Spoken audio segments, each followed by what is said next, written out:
ہم کریں گے ہر مظلوم کی حمایت۔ السلام علیکم، میں ہوں حورین فاطمہ اور آپ دیکھ رہے ہیں حمایتی نیوز HD چینل۔ نظر ڈالتے ہیں آج کی اہم خبروں پر۔ کراچی رپورٹ۔ احمد دین حمایتی الحمدللہ ماشاءاللہ، اللہ رب العزت جسے چاہے عزت عطا فرماتا ہے۔ چیئرمین UC کیٹل اور chairman veterinary committee Karachi Javed Iqbal Kaku بھائی نے روڈ نمبر 6 پہ واقع جامع مسجد فاروق اعظم میں منعقدہ تکمیل قرآن پاک کے بابرکت روح پرور پروگرام میں شرکت کر کے دین اسلام سے اپنی گہری وابستگی کا ایک بار پھر عملی ثبوت دیا۔ اس موقع پہ چیئرمین UC کیٹل جاوید اقبال کاکو بھائی نے علماء کرام کے ہمراہ قرآن پاک مکمل کرنے والے طلبہ کی دستار بندی کی، ان کی حوصلہ افزائی کی۔ تقریب میں علماء کرام، معززین علاقہ، عوام کی بڑی تعداد شریک ہوئی۔ اس موقع پر علماء کرام نے حدیث مبارکہ کی روشنی میں قرآن پاک پڑھنے اور سیکھنے والوں کی عظمت بیان کرتے ہوئے کہا کہ رسول اللہ صلی اللہ علیہ وسلم کا فرمان ہے، عالی شان ہے، تم میں سے سب سے بہتر وہ ہے جو قرآن سیکھے اور سکھائے۔ صحیح بخاری۔ علماء کرام نے مزید کہا، قرآن پاک پڑھنے والے اور اس پہ عمل کرنے والے افراد اللہ کے خاص بندے ہوتے ہیں۔ قیامت کے دن قرآن اپنے پڑھنے والوں کو سفارش کرے گا۔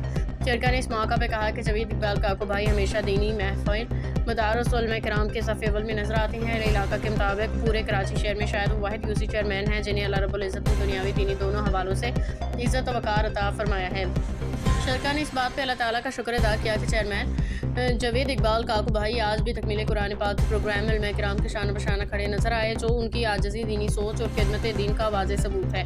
آخر میں ملک و قوم امت مسلمہ کراچی شہر کی امن و استحکام اور طلبہ کی دینی اور دنیاوی کامیابی کے لیے خصوصی دعائیں کی گئیں۔ باخبر رہیے ہر جگہ ہر وقت، جانیے ملکی اور غیر ملکی حالات و واقعات یقین کے ساتھ۔